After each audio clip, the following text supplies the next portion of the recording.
Yes, guys, I'm Si. Welcome to Cardiff City World. Welcome to the Breakdown podcast as we have a look at the season so far. Could the Brian Barry Murphy era have started any better? We'll get into that. We'll get into the latest with the transfers, of course. But we want to have a real deep dive into Brian Barry Murphy and his era so far. And to do that, I thought it would be very interesting to hear from Journalist of the Year at some point, Mr. Paul Abandonato. How are you, mate? You okay? All right, thank you. That was a long time ago, sir. Yeah. So, interestingly, mate, this JT posted a comment a couple of hours ago in the live stream, but I really wanted to address it because it was something I talked about earlier in the week, but I want to talk about it live as well and talk about it with you because I find it fascinating. So he says, JT says, as you two are Bellamy's biggest cheerleaders, don't you agree that Bellamy's talking nonsense about Ruben? He should be getting minutes over Andrews, Crew, Cullen, and Mark Harris to start with. So, yeah, where do you stand on that, mate? Because I know you're a big fan of Ruben's and a big fan of Bellamy's, but it does feel odd that he was omitted this time round. Yeah, look, I think the examples used there by JT are not, the only real analogy there is with Liam Cullen, Andrews, Crew, who's a tidy player in the making, by the way. Crew and Harris are in different positions and they're there for different reasons. I've always been mystified and they know my views, by the way, within the Wales setup, right? I've always been utterly mystified by Bella's picking Cullen ahead of Ruben at 10. Although, to be fair, Cullen has done okay for Wales, so I think we have to make that point. But it's all about, I'm not defending the decision, I'm just trying to put it in perspective. It's all into context. It's all about the style of play that Bellamy adopts, Si and JT. So, he doesn't have the stellar quality that we've been accustomed to with Wales from yesteryear of Bale and Giggs and Hughes and Rush and Neville Southall. He doesn't even have a Bellamy or a Gary Speed in that squad.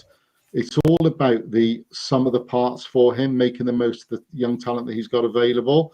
And that means high intensity, high press, high running game. And he, for what he rightly or wrongly, doesn't feel that Ruben is suited to that.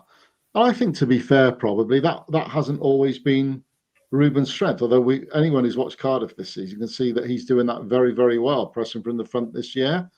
So I think the lack of consistency line from Craig is a little bit disingenuous. He is a little bit sensitive about the Ruben thing because whenever Ruben is raised at a Wales press conference in Cardiff or in the Vale, wherever it is, around on the outskirts, disingenuous. He sort of says, I only get asked about these questions here, So, but that's because, Ruben is a very talented player. I always maintain that Rob Page made a major error in the Euro playoff against Poland by not having Colwill on the bench for that game when it went to extra time. I think he would have been perfect to win that game at the CCS in extra time. So I am a big fan of Ruben. I'm also a big fan of Bellamy. I understand his reasoning even if I don't agree with it, but it is only a matter of time before Colwill forces his way in anyway through force of performance, and it may happen sooner than we realise. Let's just say that. Yeah, I mean, I did a video the day the squad came out, and I said that, obviously he wasn't in the squad, and I felt it was a bit. I felt that reasoning. I felt last year. All right, I could kind of go with that because you didn't see this type of sprinting from Ruben, but I think it's not just the every game so far this season for Cardiff, also in the pre-season, which is pre-season, but it is been a very common thing. He's been so consistent this year, and I think with Harry Wilson carrying a bit of a knock as well, it does feel, because ultimately if you put Cullen up against Colwill, I think most people who are not Swansea fans would probably agree that Ruben is the better footballer. And when you add in the changes to his game that he's made, It just feels like a no-brainer. As far as I'm aware, and I think I said this on the video, I think Ruben was on standby anyway. That was what I was told. I don't know if he is or not for definite because I didn't see the list. But yeah, I mean, if someone pulls out, I'm sure he'll be in, especially after he put another performance in yesterday. And I think it was you who had said to me, Paul, that you felt like Ruben has been our best player in every single game, even in the Port Vale game. So I slightly disagree with you, actually. Yeah, I thought Ryan Wintle was our best player, but, both the Colwill I see. The exception was Cheltenham when he came on in the second half in the Cup on Tuesday. I thought he was a little bit careless with his passing, but my son and I, my sons and I, we sort of do a little experiment after, and we sort of say, right, what were the marks then? And in every game this season, I include Port Vale in that when I think the whole team was reasonably poor. I just said, look, I just think Ruben was the best player again. I do, and I thought he was the best player again yesterday. I think there's a big difference, Simon, right? I don't want to say that anybody, but there are a number of footballers who can perform Ryan Wintle's role for Cardiff. There are not many who can perform the kind of role that Ruben does for Cardiff in terms of the creating and the goals and all that sort of thing. And it is noticeable for me that a whole plethora, I say plethora, even though there's only been 8 games played, but a whole number of opposition fans have taken to social media to say they're bowled over by how good that Ruben Colwill is, which they didn't know much about him, obviously. So when you've got the opposition fans saying and you had Plymouth fans saying it about Ruben yesterday, so they're not saying it about Wintle, who played very well, by the way. But when you've got opposition fans saying it, it just puts in perspective how good he has been so far this season. And look, Nathan Trott was brilliant, made some brilliant saves away to Luton. David Turnbull was excellent in a couple of the games. Port Vale, I suppose you could argue the defenders were the best players because it was a clean sheet in tough circumstances. But I just think he stands out for me in every game in terms of what he's doing, keeping hold of the ball, driving the team forward, creating the chances, holding off players, beating players. I just think he's taken his game to a new level this season, which is a mix of obviously we've got to take the level of the league into account, Simon, but remember, Ruben's done this against Aston Villa and Southampton, who are Premier League teams as well. I just feel that it's the way he's been managed by Brian Barry Murphy in terms of making him clearly the kingpin of the team, with building around you, which previous managers have not done. So that he clearly a confidence player, Ruben. So that's brought the best out of him. But something has happened in terms of his fitness and his strength. He's using his body much better to hold off defenders and to win challenges with defenders and midfielders. He won the bleep test in the summer, which I think surprised pretty much every Cardiff fan. So something has happened in terms of the fitness, the strength, the conditioning, but also the mindset, because of a manager who firmly believes in him, which in a way that previous Cardiff managers haven't, if you like, and indeed Craig Bellamy you can throw into that mix at the moment, given what we said earlier. So I just think he's been outstanding, and certainly to cite consistency as a reason for not being in the team this season is a little bit disingenuous, because he's been consistently excellent in the games so far. No, I agree 100%. And I think my point at the end of last season, my point in the video and the Wales squad came out, is for Ruben, he had to come back this season and make himself undeniable, make himself so that nobody could accuse him of, I don't know, not working hard. It always seems to be something that was thrown at him, which I always push back on, because I think he's as good off the ball as he is on the ball.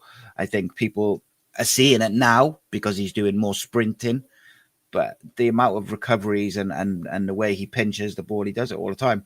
Another thing he's added to his game this year is aerial. He wins a lot of flick-ons, and when we defend free kicks from the opposition half, he drops back in front of a defence in where Ryan Wintle would be, to be the sort of aerial shield of the defence. But I think, look, Brian Barry Murphy is, me and you could talk about Ruben for the whole show, but Brian Barry Murphy has been a breath of fresh air, right? He's been so far, and look, it is early days, but he's been everything I hoped he would be. He's everything which I had talked about in the videos that I did on him before.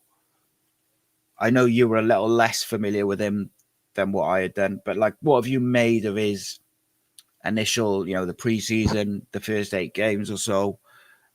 What differences do you see from the managerial side of things? Well, everything is the answer to that, but I think it's probably worth rewinding a little, Si, to the criticism that the hierarchy got during the summer when the manager hunt dragged on, and it did drag on, probably a little bit unnecessarily. But if we can reflect a bit, I'm pretty certain, if my memory serves me right, that job was pretty much going to one of Ian Evatt or Des Buckingham. And I think it was the chairman, Mehmet Darmid, who intervened and realised that wouldn't be the right move for Cardiff. And when they interviewed Barry Murphy, I know he absolutely bowled them away with his vision, his take on how the club should progress, how the team should progress. His knowledge of the young players in the academy particularly impressed him as well. And so I can't be a hypocrite here. I wanted Aaron Ramsey to get the job. A lot of other people wanted Aaron Ramsey to get the job. I think Ramsey would have done something similar with these young players, by the way. Whether he'd done it as quickly is another moot point entirely. Where I differed to probably you, and I would say 90+% of Cardiff fans, is I was never as sold on Nathan Jones as everyone else was. I can see Nathan Jones as a perfect Cardiff manager in terms of a younger Warnock type figure, an earthy, up and at them type of football, if you like. But I just felt there was an element of short-termism to that as well. And I just think the club need, I think I've become a bit totally disillusioned with senior players underperforming, overrated in my opinion as well, consistently making mistakes and yet being retained all the time in the team the following week, and then making the same old mistake after mistake. No wonder the team went down. But what particularly frustrated me is that I knew there was a crop of really, really talented young players coming through the academy, and these players not only for me will be better footballers, they bring a whole lot more because of their age, the energy, the passion, the commitment, all that sort of thing. And I just didn't want another manager coming inside who would just use the old guard and not utilize these really, really talented young players. And that's why I preferred Ramsey to Nathan Jones. But funnily enough, I've seen something on my Twitter timeline today that a tweet I put out in June has resurfaced about how I said something along the lines of, look, I know Ramsey and Jones were in the mix, but I think Cardiff have got the best manager, and these are the reasons why. And I cited sort of playing the young players and improving them. I didn't for 1 second think that he would pick as many young players as he has done. That team against Cheltenham, there were 9 academy players who finished the game together. The exceptions were Chambers and Willock. 9 academy players on the same pitch as they beat, right? The first game against Peterborough, which set the tone for the entire season, there were, what was it, 1 player over 24, if memory serves me right. So he's almost done it on steroids, Simon. But in doing that, not only is he picking the best players, in my opinion, he's actually changed the entire mindset and culture of the club. There's a real commitment from these younger players, which the fans are obviously buying into. Let's be honest, there was a disconnect before between the team and the fans, or the hierarchy and the fans, the club and the fans, whatever you want, however you want to phrase it. But the fans were fed up with a really negative, slow, ponderous, sideways, back to the goalkeeper style of football. And this guy's just changed all that. There's an energy to the team. There's a tempo to the passing. When the midfielders get the ball, when the midfielders get the ball, they're not going sideways or backwards. Joel Colwill's first point of call, and Wintel's for that matter, and Turnbull as well when he's played, is to look up and try and go forward, which midfielders should be doing. But I also feel that because they're local, a lot of these younger players, there's a connection and an understanding of the football club, and I just think that all of that put together comes from Brian Barry Murphy and just holds Cardiff in such good stead. Because for me, this season actually wasn't about promotion. Again, I differ to a lot of Cardiff fans on that. If it took another season, so be it. This season was about finally utilising the academy talent that the club has brought through, much of which has been wasted down the years. And it was about giving these young players experience. And with young players comes inconsistency, ups, downs. They will hit a brick wall at some point, some of these young players. We have to sort of back them up, but they're good enough to come through that again in due course. And the irony for me is that being relegated has turned out to be the best thing to happen to Cardiff, because they've been able to have this massive reset now. And everyone is actually starting to enjoy watching Cardiff City play again. I went to the after-match press conference yesterday, and Tom Cleverley came in first, the Plymouth manager, and he was impressed. By the way, he was another one who was in the mix for the job, Simon, in the summer. Yeah, Yes, and he was an impressive character, and he spoke about, he was shocked at the golfing class. He said 2 sides that have finished in a similar position last year. I can't understand why there's such a golfing class. And I asked him right at the end what he made of Cardiff, and he said they're a brilliant young team. Cardiff fans should be proud of them. And he said, I'm here as Plymouth Argyle manager today, but I'm inspired by what Cardiff are doing. When have you heard an opposition manager say that about Cardiff before, Simon? No. He's not the first to say it either. This or something similar this season. A couple of the managers from the opposition have spoke so highly about the quality of our football, or the way we've played, or the fact that we've got so many academy players in the sides. It's generally exciting. And I mean, if we take it back to the first couple of games, obviously the first game, Callum Chambers was suspended. Dylan Lawler and Will Fish start, and I thought they did pretty well, but I know some people were quite critical of Dylan Lawler, and I thought he done, especially on the ball, I thought he was so good. But a few people were a bit worried about his physicality. So Chambers came in the next game away at Port Vale, and my concern after that was that because he was the club captain, are we going to go back to the old senior players? Just they get the sort of advantage and they'll play no matter how badly they play. And Chambers had a couple of horror games really, and Brian Barry Murphy dropped him. But what it also did is it gave Dylan Lawler a game out.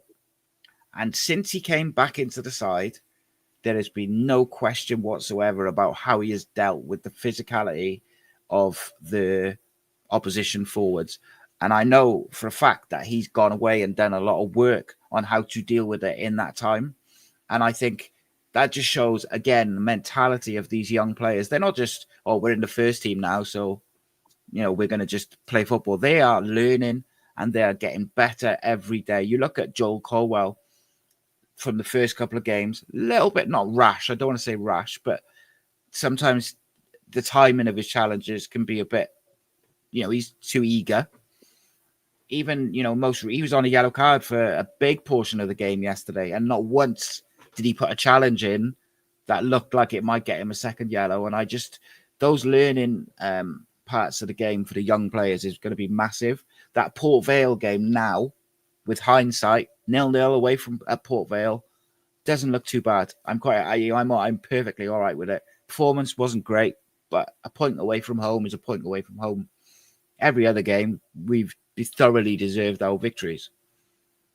No hindsight for me. I like the way the young players learning as they're going. Yeah, no hindsight for me, Simon. I left the ground. It was a Thursday night away to Port Vale. It was a new experience for these young kids, and I left the ground thinking they've learned a lot from that.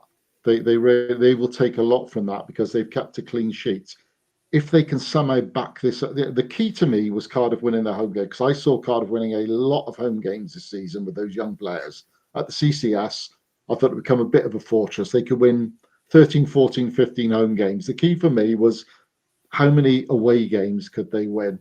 And they went to Wimbledon after that, and they took heart from their clean sheets achieved against Port Vale in what was a grueling battle, and they held it and they won 1-0.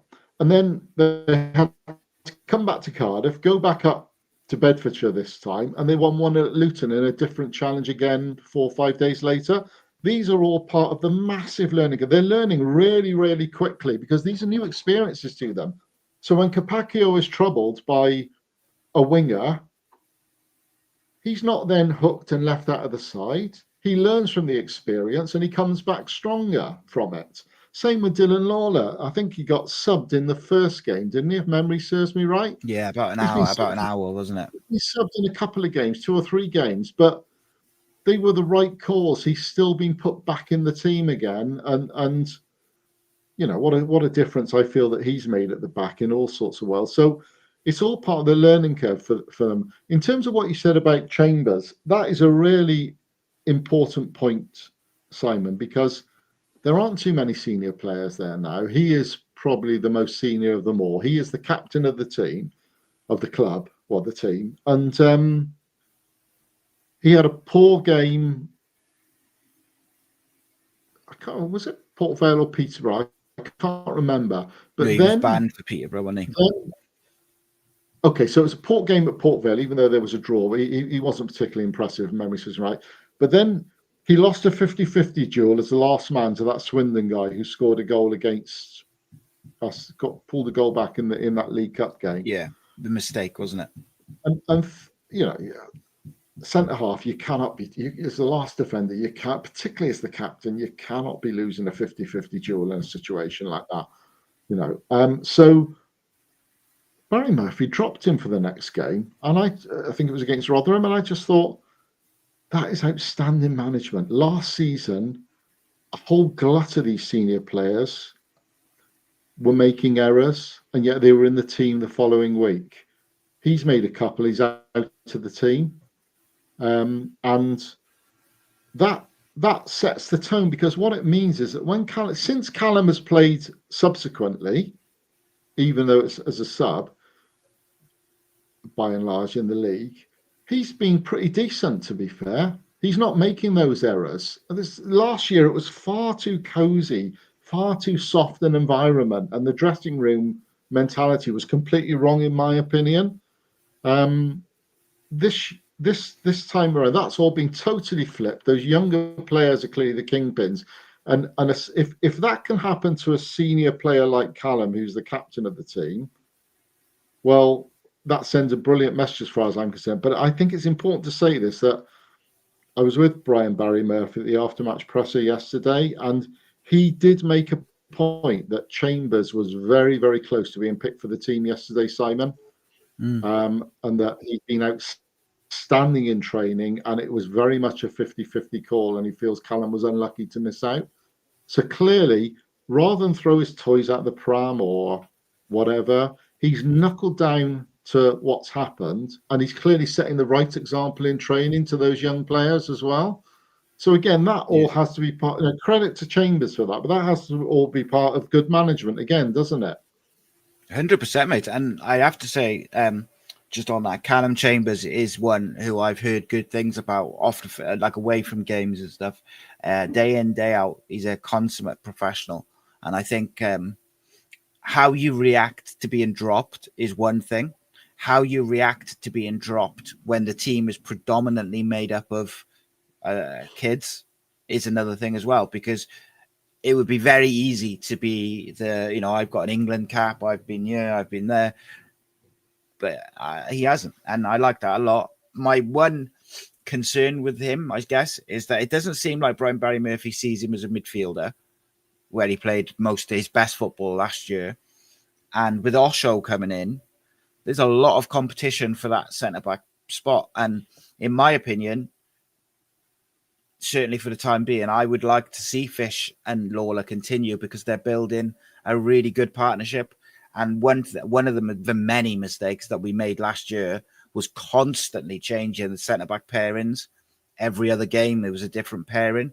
And I think with a good keeper like Trott now as well, building a solid, back four, back five that is playing together week in, week out is important.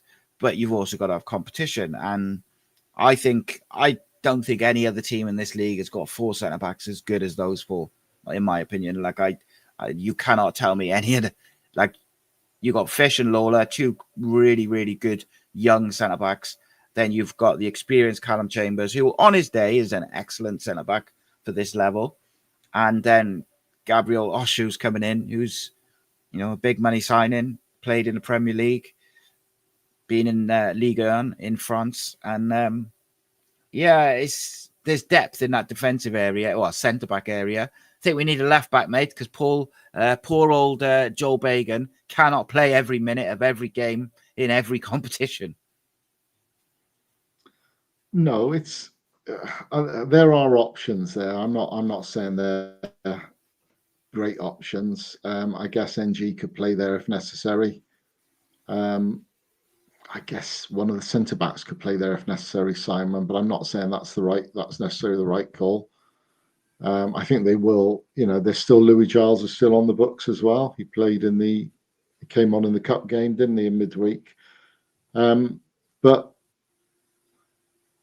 Bagan's been one of the big plus points for me. Again, a dilemma last year. I know Cardiff fans love Callum O'Dowda, and I feel loath to bracket Callum O'Dowda with a lot of the other players who left this summer who I felt had to leave because they weren't delivering for Cardiff. I think O'Dowda was a tidy player, or is a tidy player, but Callum isn't a left back. And he was beaten far too often, I feel, by wingers who were getting crosses in, which were leading to goals. Whereas I think Bagan is an orthodox out-and-out left back, and he sort of tightened that area up, if you like. So I think that was an important change as well, albeit a more undemonstrative one, if you like. So I also think that Bagan's Cardiff career has been a bit up and down. He came in, did well, then he plummeted, then he sort of went downhill, then he came back in and was outstanding. He scored a couple of goals, and then it went down, and it's all been up and down, but he's actually getting a little bit of a consistent run of form there.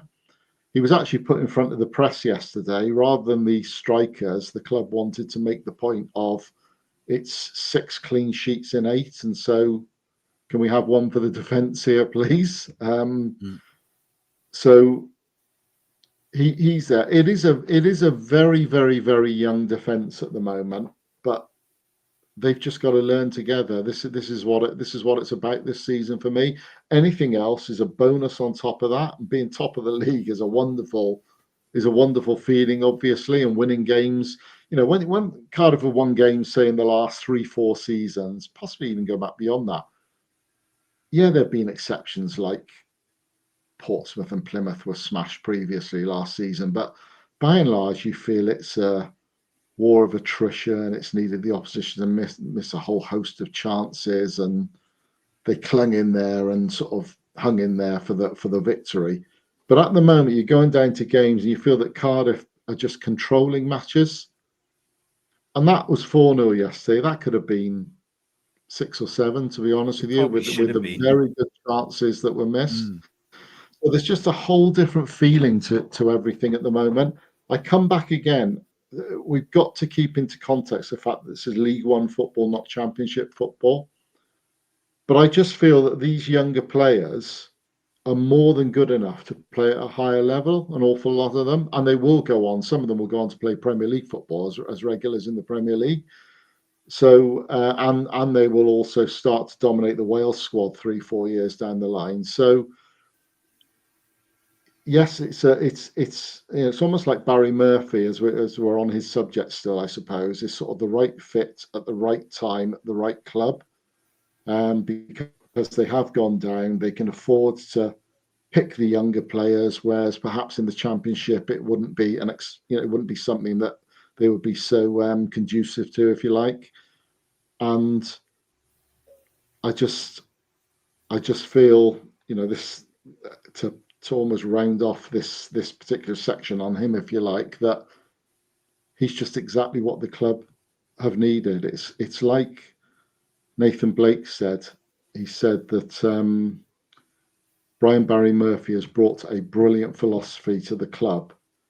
The club should have had that philosophy in the first place and got a manager to implement it. And I Yeah, thought of that course they kind of should have. summed it up. I thought that summed it up quite nicely, really. Yes, indeed. And I think that's the thing, isn't it? After the poor season last year, is all these players were available to us last year. You know, let's just to add that. One thing I just wanted to say before we go, we'll have a look at some questions and stuff like that. But one thing which has really struck me in the last couple of weeks, watching the pre and the post match interviews, when they've put up Joel Colwill, they've put up Joel Bagan, they've put up Dylan Lawler, is how well and how well they dealing with that media, scrutiny, if you like, or the press match, the press conferences and stuff like that. Completely take it in their stride. Joel Colwill just looked so relaxed doing the press conference. He just looked like he was having the time of his life. And I think that maturity that they showed, Joel Bagan, the way he spoke yesterday, was really impressive. And you just think these are guys, these are players who are ready to take their next step in their career, if you like, but do it all. They're going to do it all together. And a lot of them, have gone through the age groups together as well. So it's a very natural feeling for them. I want to ask you about one player though, who I think has been very, very good this season, but I think he's been excellent in the last two, particularly. And it's someone that me and you have discussed many a time, and that's Chris Willock. And doesn't it go to show that a new manager, a new way of looking at things, a new way of approaching things can bring out a whole different side of a footballer? Because all of a sudden, Chris Willock not only is working very, very hard off the ball, he looks happy to do so. He looks confident when he gets the ball. He's driving inside. He's looking for 1-2s. He's looking to get shots off. I don't remember too many times the Chris Willock of last year where he gets the ball and he stops and he doesn't know whether to go on the outside, the inside, and then invariably just goes back to the fullback. Doesn't take much risk. I've been very impressed with him, and I actually think he's taken a lot of criticism, and I think I think a lot of the criticism, certainly from my point of view, my criticism has been frustration because I do see a talent there, but I haven't seen it in a Cardiff City shirt. Under Brian Barry Murphy, I've seen that player start to show themselves, and I hope that there's more to come from him. But I've been really fascinated, as you know, where I sit is right by the benches, and I watch the way that the manager interacts with the subs, with the players who are on that side of the pitch, and he's working. You could tell he's putting a lot of work into Chris Willock, and the praise and the things that come when he does what he's been instructed to do, and you could see there's a lot of confidence building, not just with Ruben and with other players, but I think he's done a great job with Chris Willock as well. Yeah, and I've been a big critic of Willock myself, Simon. My argument with Willock is not that he lacks ability, because he clearly is a very talented player. My argument with Willock is he's exactly the kind of player Cardiff didn't need last season. They needed fast. There was no pace in Errol Bullett's team. They needed fast, dynamic wingers, and they signed Chris Willock for the flank. And in the first game against Sunderland, I looked, I thought, this is not what Cardiff need. This is not going to resolve the issues that they've got. And he struggled in a team that was slow, ponderous, pedantic, one pace. I guess those are all the same thing at the end of the day. But and this season, well, the last 3 or 4 games in particular, anyway, he is far more. Leave aside the work side of it, because that should be a given for any player, Simon. Although I agree with you that he is sort of doing it more this season. But the thing that's impressed me is the direct running, and he is now getting the ball, and he still doesn't have a blinding turn of speed, but he's shown that he's not a particular slouch now. He's sort of ready to take players on, try to get to the byline on the left and cross the ball or pull it back. And that can only come from the manager, who is sort of saying to him, you have to be far more direct on the flank, which is what Cardiff have needed. But what will also be benefiting him, Simon, and is the fact that there's more energy and tempo and pace around him. He's got a fullback. He's got a fullback rampaging beyond him. If he plays on the right at all, he'll have Kapakio rampaging beyond him. He's got a midfielder in Joel Colwill who's breaking the lines and getting it. Joel Colwill is everywhere on that pitch. He's covering in defence. He's putting in the tackles in midfield. He's breaking the lines, getting beyond the defenders. We haven't seen that from a Cardiff number 8 for a long, long time. So all of this, the entire setup of the team will benefit Chris Willock. Just as having legs around him benefits Ruben Colwill and enables him to make the most of his sublime passing, if you like. So I think between them, the jury's still out a little bit on Willock for me. But he's sort of done outstandingly well in the last couple of games. The winner he scored at Luton was a brilliant goal. And I thought he played really well again yesterday. He scored one, didn't he? Have the assist for Ruben's goal, if memory serves me right as well. But it's this direct running. He's prepared to stretch defences. Last year, Cardiff, particularly away from home, they're under the cosh. They get the ball up to the wide men, and they just come back rather than stretching, rather than opening their legs and sort of stretching the opposition team so Cardiff can get up the pitch. And it was just all so condensed for Cardiff last season. Everything that could be wrong with the setup of the side was wrong, which is why they went down, obviously.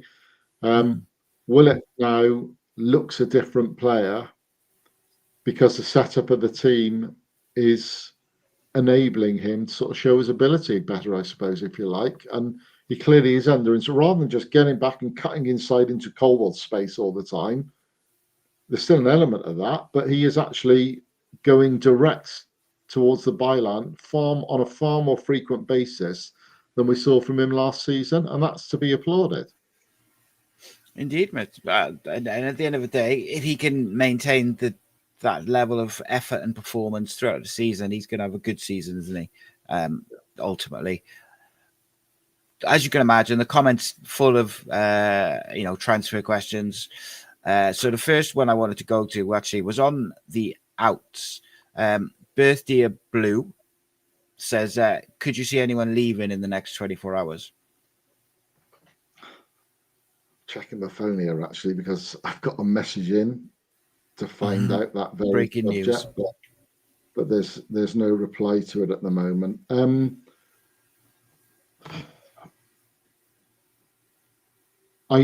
There is interest in Cardiff's young players, but the club seem to have set their stall out here. They don't want to be selling now. They feel that they can create something special with Brian Barry Murphy, and that these young players are the ones who can do that. So I think it was essential getting Dylan Lawler on a new deal because there was a lot of interest in him. Yeah. That was pivotal. If they'd let Dylan Lawler go through the door, that would have been crass management, right? So fair play to Cardiff for tying him up amid a lot of interest from elsewhere. Clearly, there's interest in Salek, goes without saying, but Mehmet Dalman is on record as telling, there were 5 members of the media with him not so long ago, and he was on record as saying that he and Robinson are going nowhere. So I thought, well, that sounds hostage to fortune to me. Mm-hmm. But he hasn't gone anywhere, nor has Robinson. So the last 24 hours of this window are so weird that you can't see anything with any sense of a sureness. Yeah. But I think it's more likely to be loans than anything else if people leave. Yeah, I think, and this is just, I think, and this is just a pure sort of bit of guesswork. I think Nyaka Howell will go out on loan, and I think Louis Giles will go out on loan. Callum Chambers does fascinate me because I've seen a few sort of social media rumors today saying that he might go on loan or he might go somewhere. That would then leave us, and this is the problem with letting Darlan go. They can't really let Chambers go, can they? Because they're then down to 3 centre-backs and 1 injury and you're in trouble. So I think that's unlikely. I think my worry just with Cardiff City. Go on. No, go on. I was just going to say my concern, mate, with Cardiff City is always this: is when the big money offer comes in for whoever, Salic, Ruben, Joel, whoever it is. My worry is that we take it because historically, and not even always this regime, historically, we take the money for our best players. We took the money for Ramsey, we've taken the money for Blakey, we took the money for other people. Now, I would like to think if someone came in with a big offer for Salic today or tomorrow, or a big offer for Ruben today or tomorrow, that the answer would be unequivocally no. But I also think that the way football is and business is and Cardiff's finances are, everybody's probably got a price. Well, of course, everybody's got a price, and Cardiff have always been a selling club. I mean, you mentioned Ramsey and Blakey. There was Robbie loads of them. Robbie Earnshaw. You can go right back to John Toshak, and there were a whole number of them in between. My concern is not players being sold; it's the price the players are sold for. Aaron Ramsey was sold for £5 million. Outrageous. Ridiculous with that, right? Kiefer Moore was sold for, what was it, 3 million?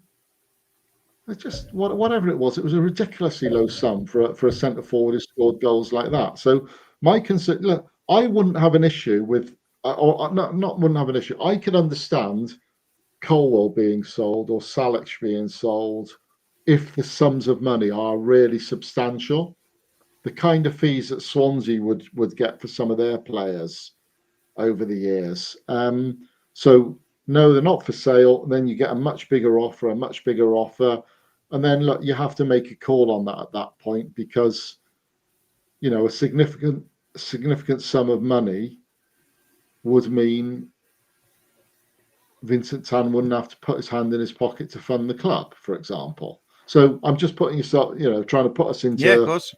the boardroom. Ultimately, that's the point of having an academy is that you bring the players into the first team, you blood them, and then you're going to sell players along the way. It's just the nature of the beast. It's a good model to have.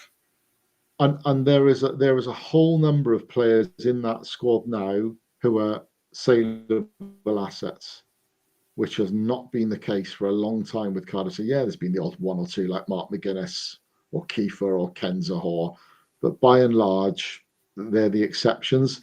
There's a whole number there now who are. Barry Murphy admitted this himself yesterday.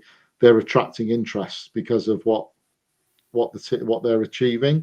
So I would take that as a positive rather than a negative because it shows they're doing something exceptionally right. I'm still not convinced any of them will be going quite at this stage.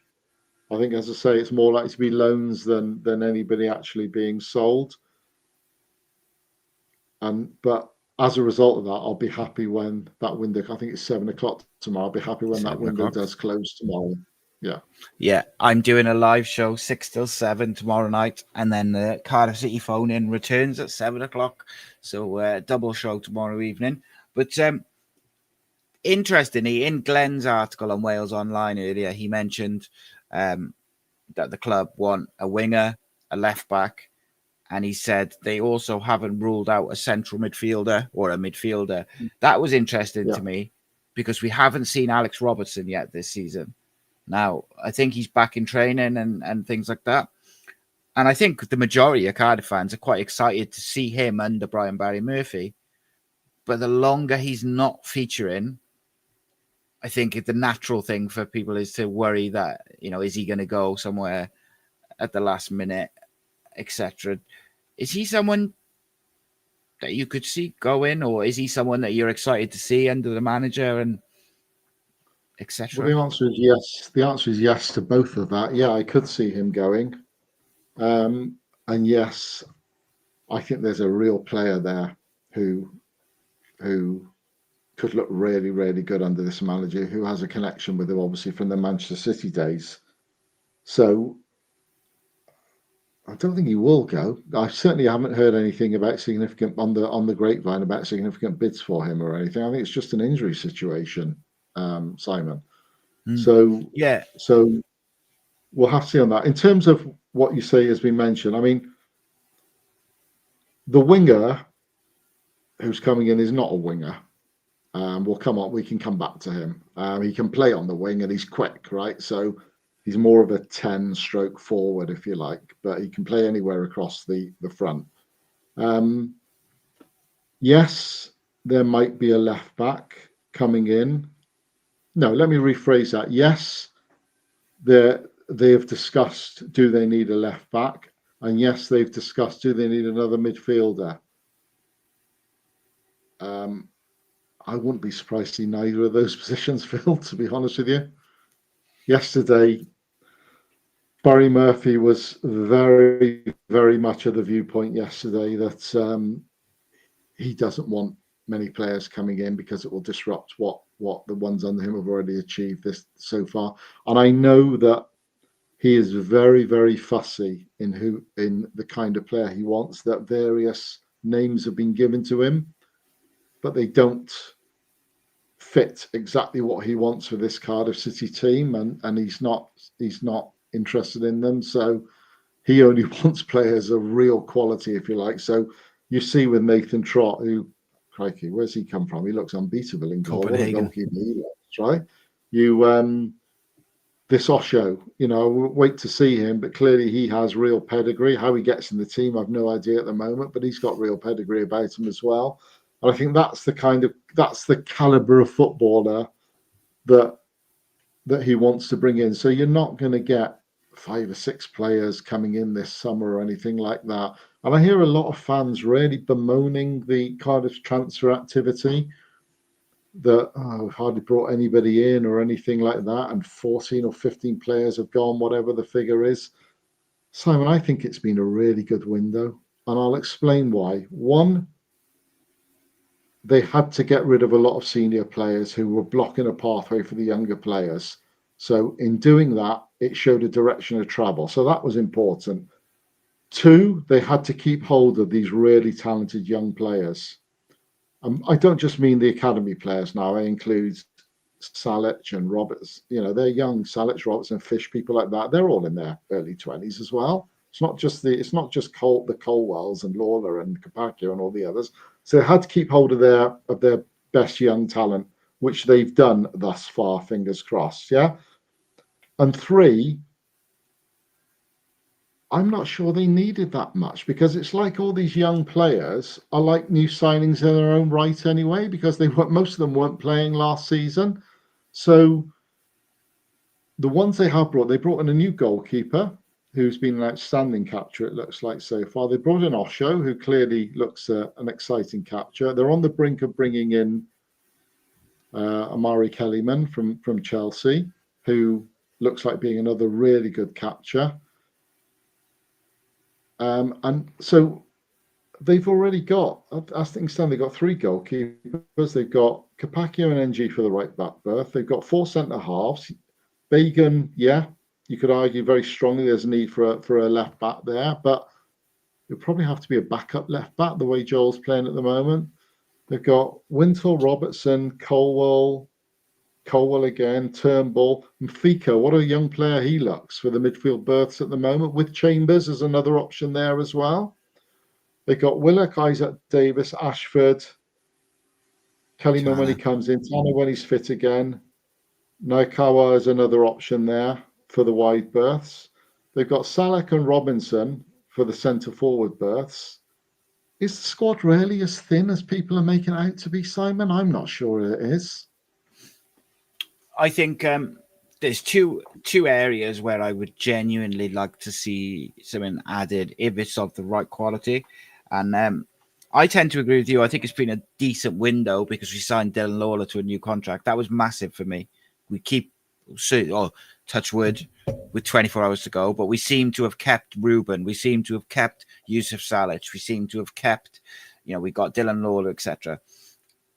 I think we need a left back. However, because of Joel Bagan's form, his ability, but most importantly, his understanding of what Barry Murphy wants tactically, like he seems to be one of the ones who's picked that up immediately.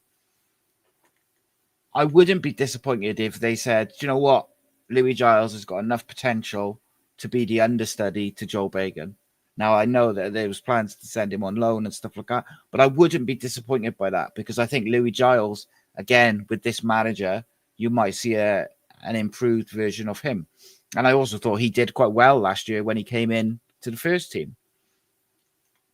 I would like to see us get some genuine pace out wide. I think that's the one thing we genuinely lack is like someone who's lightning quick in the wide areas. Now, Amari Kellyman is pretty damn quick. He's pretty skillful. And I wanted to raise that point with you in that you mentioned like people have been frustrated with the transfer window. The club or the recruitment team as a whole, I think, have suggested certain players to the manager, but he wants quality. And when I say he wants quality, Nathan Trott came from Copenhagen, who are quite often in the Champions League, and he's shown the level that he is at already. Omari Kellyman, was it 12 months ago, maybe a bit longer, was signed by Chelsea from Aston Villa for £19 million. Not even, in fact, I'll find out the date, but it is not, it's not like, 5 years ago. It's recently. This guy is a unreal talent. And I think that it's a massive statement of intent. If he signs on the dotted line, I don't think he has yet, but I think it's, fairly far along in that. If that goes over the line, Paul, that's a massive statement of intent for me. If you go on social media and you look at what Luton fans are saying about Osho, and you look at what people are saying about Kellyman, and then you add that into what we've already done this season, but more importantly, how we've looked this season, how dominant we have looked this season, and then we've brought in that caliber of player. And the sort of flip side of it all is, you could bring another striker in, you could bring a midfielder in, you could bring a left back in, you could bring a winger in, have a whole influx of players.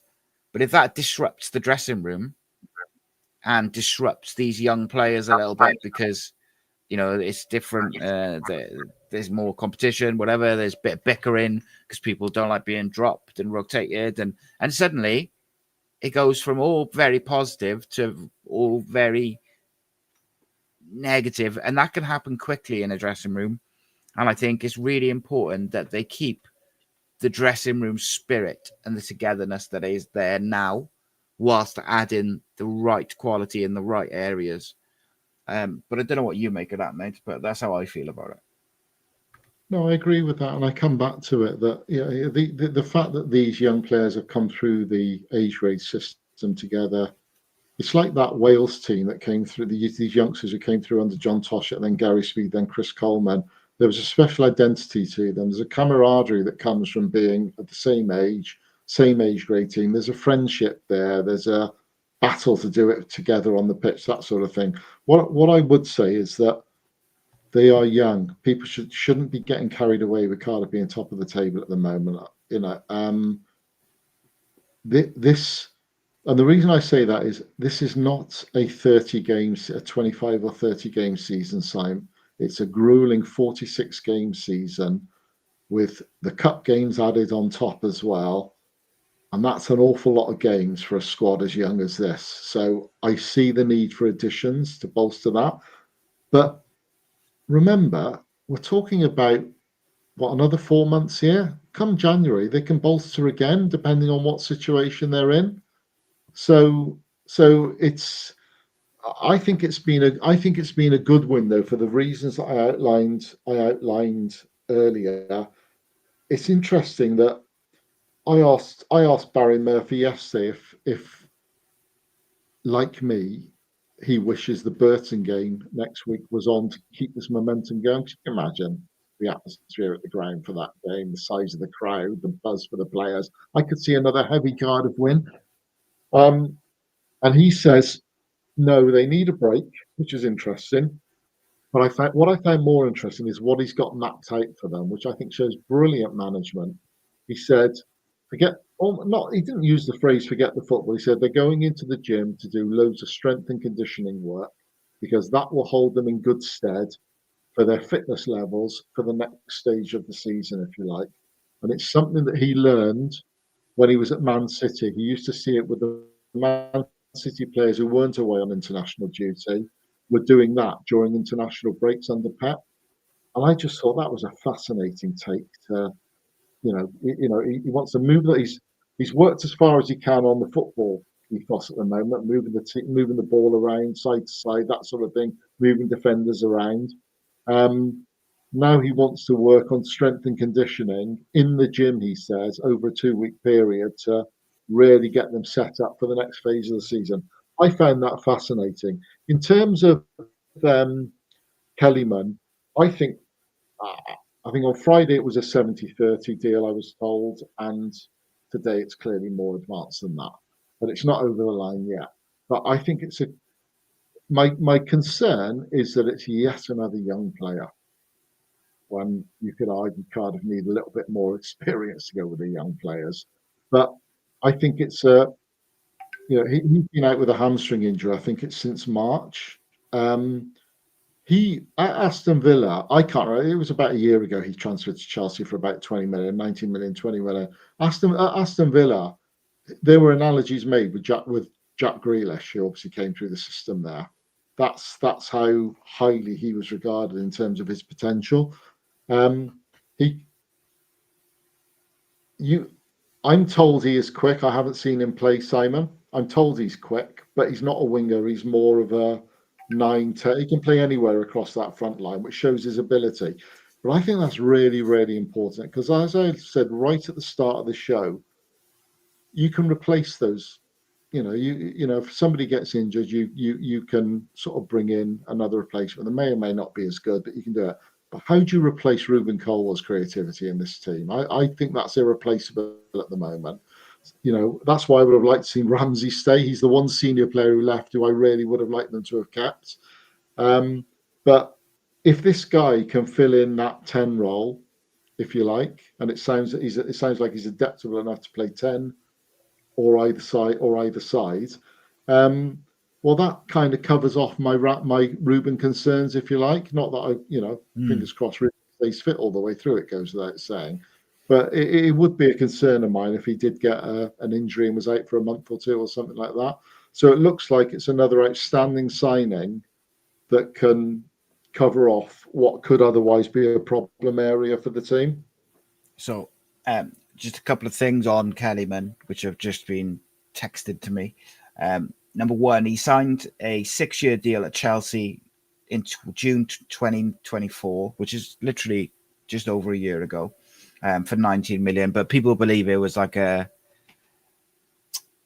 FFP workaround between the two clubs. But either way, he made 6 appearances for Aston Villa's first team. So he was playing when he moved. A Villa fan, a friend of mine, just messaged me and said, if you've signed Kellyman, then that's ridiculous because he's nowhere near. He should be playing much higher up the pyramid, which is interesting. And then lastly, Peter O'Rourke, respected Sky journalist, I think he is, has just tweeted that Cardiff City have agreed a deal to sign Chelsea attacker Omari Kellyman on loan. So, yeah, there we go. That is a signing, and I think you look at the quality of the 3 signings in so far, I believe it's a bit of a statement of intent. And I want to finish on Sol Bamba, mate, but just before we talk about Sol, I want to put this to you, which is something I kind of came up with myself the other day when I was just kind of talking on the show. We're all expecting these young players, Dylan Lawler, Capacchio, Joel Colwell, all of them, we're expecting them to have a dip at some point. They'll hit a wall. They're going to be inconsistent. They're tired, etc. But what if it just turns out that they're going to end up being elite footballers? They're all going to go and play, Premier League or whatever football. And they don't end up having this dip this season. They just continue this level of consistency throughout the season. Don't get me wrong. There'll be a dip in results. That's natural for any team.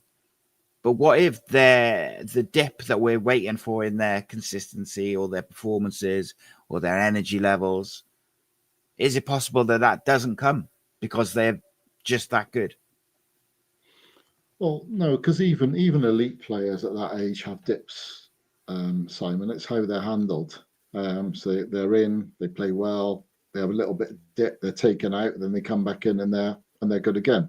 They will play at the Premier League level. A lot of these players, they're good enough to do that. I'll say that right here and now. They're more than good enough to do that. I think I do fear a brick wall is going to be hit because I just think that happens with young players. That's not, but they'll get through that. That's all. It's all about Brian Barry Murphy's manager when that happens. I think what is important is they build up as many points as possible while things are going well to give them a real foundation that enables the team to have a potential dip in form, if you like, and then come strong again in the sort of last 2 months of the season. So I think that's crucial. It'd be wonderful if there wasn't a dip, but I think we have to be realistic about that. This is it's a long, hard, grueling season, isn't it? But I suppose what helps is that they're keeping the ball so much rather than playing chase catch up all the time, which has happened under previous regimes. So they're less tired as a result of that. But look at the energy levels of young Joel Colwill. That can't be sustained for 46 games, Si. It might be for 30, 35, which is a huge number. Huge number. It's brilliant. But I think we have to be realistic about some of these things. So the concern that I would have is there are so many young players in there that I don't want them all having a dip together 3-4 months down the line, if you like. But then I guess make no mistake. We've got to emphasize this point. The dip will be temporary. They will come through that because they are more than good enough to come through that. So they will be absolutely fine in due course. So I guess the question would be then is when and if they'd have this dip, do you have the depth to deal with it? So if David Turnbull's fit, that gives you a midfield option. Mafiko, after seeing him in the number 6 role, I believe I'm less worried about getting another number 6 in to cover Ryan Wintle or compete with Ryan Wintle. I thought Mafiko was absolutely sensational. Now, of course, you've got to take into account the opposition and the rest of it, but that was his first game for the first team in his position, and I just thought he was absolutely sensational. He is someone who I'll be, as the season goes on, I think he'll get some minutes in the number 6 role. Will they dip into the academy further later in the season? You've got a few players knocking around in there who are already doing well. There's a Luke Pierce has done all right, although he's injured. Troy Perrott. There's a few down there. There's a couple of really good. Matthew Apter, who's a midfielder. He is someone who unfortunately got injured recently, or about a month ago. He was someone actually who I think could end up in the first team anyway. So that'll be interesting. And then they've obviously signed that Manchester United centre-back today for the under-21s, who's already played a bit of first-team football, that was interesting to me. And another reason why Callum Chambers, I was like, oh, are they gonna let him go? But yeah, we'll see. I don't think I thought Chambers go, Simon, because of what I've just outlined there. In terms, they need the experience there, and they need squad strength as well. So I mean, you asked the question, what happens? Well, NG comes in for Capaccio for a few games, and then Capaccio gets his place back. Only 3 of Wintle, Robertson, Joel Colwill, Turnbull, and Ruben Colwill can play. Only 3 of them. So there's 2 that can't play there in terms of the way this team's set up. There's 4 centre halves, as you mentioned. Kellyman will come in and increase the mix for the wide berths. Robinson can take the heat off Salek by playing a few games centre forward. So there are options there already, but January isn't that far away.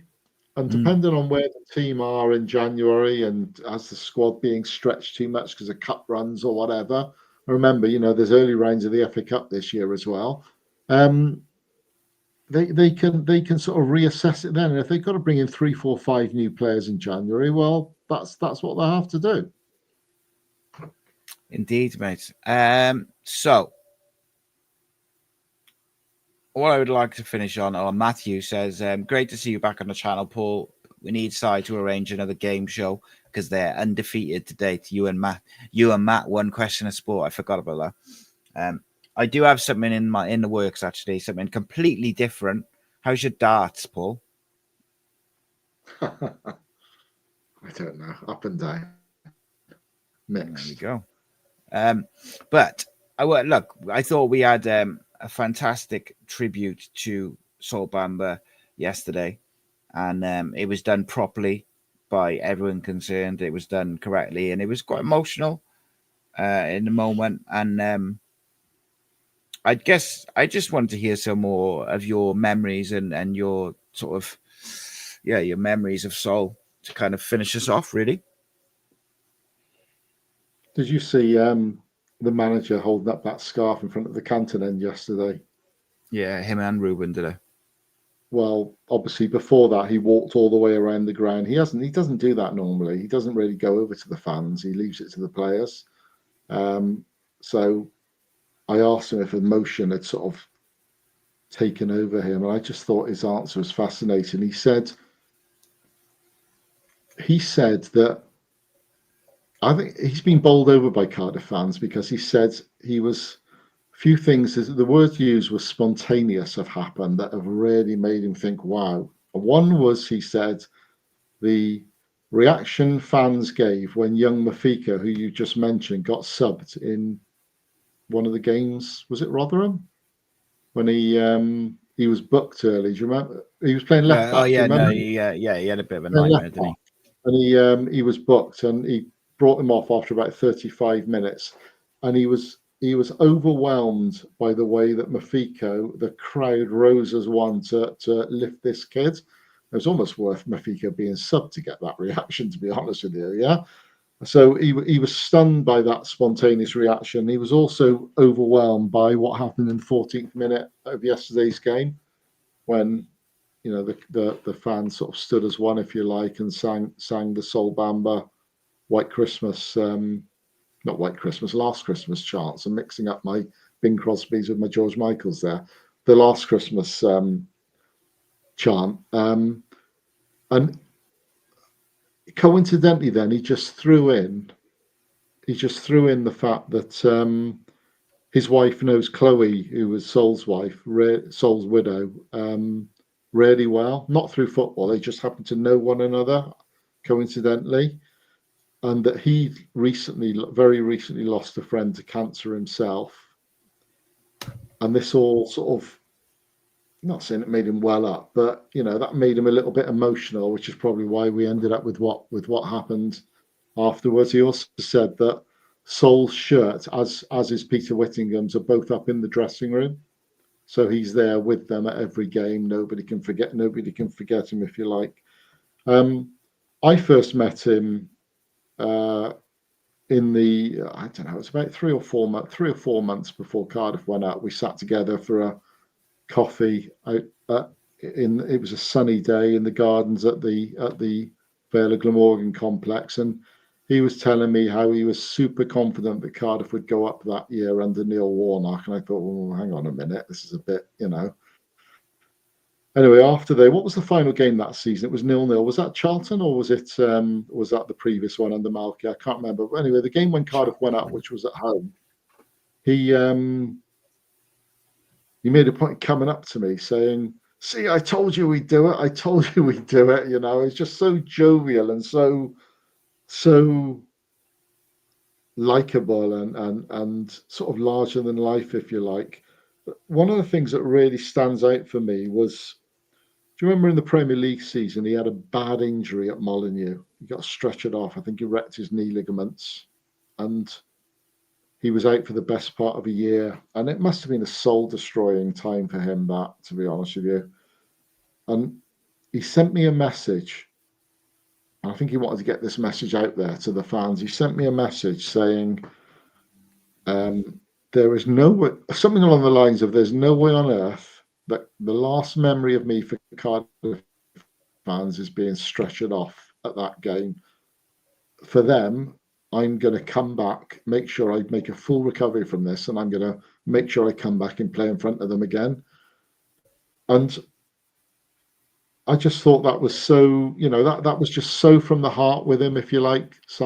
And I'm sure he had an affection with all his previous clubs, but that connection with the Cardiff fans, even though it was brief in the grand scheme of things, was so genuine. There was nothing forced about that from him. You could tell it was from the heart. We had many discussions about things, and it was always about the fans this, the fans that. And he used to live in Dinas Powys in a busy through road, and people just go knocking on his door all the time for his autograph. And so I think that's the one thing he realised, he needed a little bit more privacy for the family. So they moved up to a more luxury abode in St. Mellons, if you like. But he stayed in Cardiff, even though he obviously had finished as a Cardiff player. They stayed in Cardiff, and we still met up for the occasional coffee after that as well. And his love for that club. And when he came back, he sent me a message telling me, just to let you know, I'm coming back. And I thought, what? And he was coming back as Lamucci's number 2, if you remember right. And he was so proud to stand there with the Cardiff tracksuit on again in front of those fans who he adored and who adored him. There was just a special love affair there. And I've obviously enjoyed working with and watching a lot of Cardiff players over the last 25 odd years, if you like. But Sol and Nathan Blake are right up there at the top of the pile as far as I'm concerned. Super guys, both of them. Salt of the earth, real great, brilliant footballers. In Sol's case, an absolutely superb leader of men in that dressing room. And I don't know if his family were at the game or not yesterday, but I think they'd have been touched by that, what happened in the 14th minute. And as we just saw from Matthew on that message there, I think that's important. But fair play to the Plymouth fans for joining in that tribute as well. Yeah, indeed, mate. It was Matt. So there was no shenanigans, no nothing. They applauded it. They joined in completely. So it's the perfect way, and it was great to see the Cardiff bench was up straight away, and they took full part in it. So like that for me said a lot. And instantly the first one up was Isaac Davis, and you could see that it meant a lot to those players who were on the bench. Were very aware of what the tribute that was going on, and it was quite an emotional thing. And it was great that then the team performed as well. It just felt like it was just a good day. And on the football side of things, people are just excited, aren't they, at the moment to go watch Cardiff play again and again. But I think Sol Bamba would have loved that infectious nature, because he was such an infectious character. And I think at the moment, Brian Barry Murphy's Cardiff City feel like that. Like it feels like the fans can't wait for the next game, but it also feels like there's such a strong connection being built between the players, the manager, the fans, the players and the fans. It feels like a special time, Paul, at the moment, I got to say. Long may it continue. Yeah. And that's what I said earlier about, you've just used the word I used earlier. There's a connection there. That connection's not been there since the Neil Warnock days, as far as I'm concerned. And with Neil, it was always temporary, wasn't it? This connection feels a lot more permanent in terms of the youth of the team. The fact that the manager's got a 3-year deal, whereas Vincent Tanner's only been given his manager's 12 months. There just seems a future. And in going down, this is the irony, in being relegated, the future has rarely looked brighter than it does right now. Yeah, it's excuse me, sorry. It's ironic, isn't it? because I would never say that it's the right thing to be, or a good thing to be relegated. But ultimately, in long term and the way it's going to work out, it probably will work out that way. But yeah, someone put something in the comments. I can't find it now. Someone put something in the comments earlier about how their 12-year-old has been going for a few years, and he was kind of bored by the football that we've been seeing over the last few years, and now he's absolutely like buzzing with it. Like every game, he's like excited. I can't find the comment now, but that's my son as well. My son has always enjoyed going to watch Cardiff. He's kind of minding his time, and my wife comes as well, and we have a good time. It's a good thing we've always done together. But this year there is something different about him with it, because he likes the tactical side of it, and he likes where we sit so he can see everything, and he likes Ruben. But there is something different in him this year. He wants to go away. He wants to go, like, everything. He's just enjoying it on the whole, and I think that is the biggest compliment that you can give to Brian Barry Murphy, is the effect that he's having on fans of all ages. Like, people are genuinely excited by it.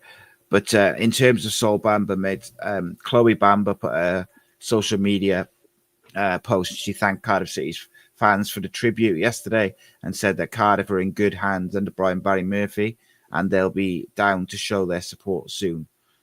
So, yeah, it was an emotional day, unfortunately, for sad reasons. But at least it was the tribute was paid in the right way. Paul Abandonado, thank you so much for joining me this evening, mate. It feels like it's been far too long since we had you on, and that 75 minutes has absolutely flown by. No worries, all the best. Enjoy the international. Thank you so much, mate. I appreciate all the comments and everything.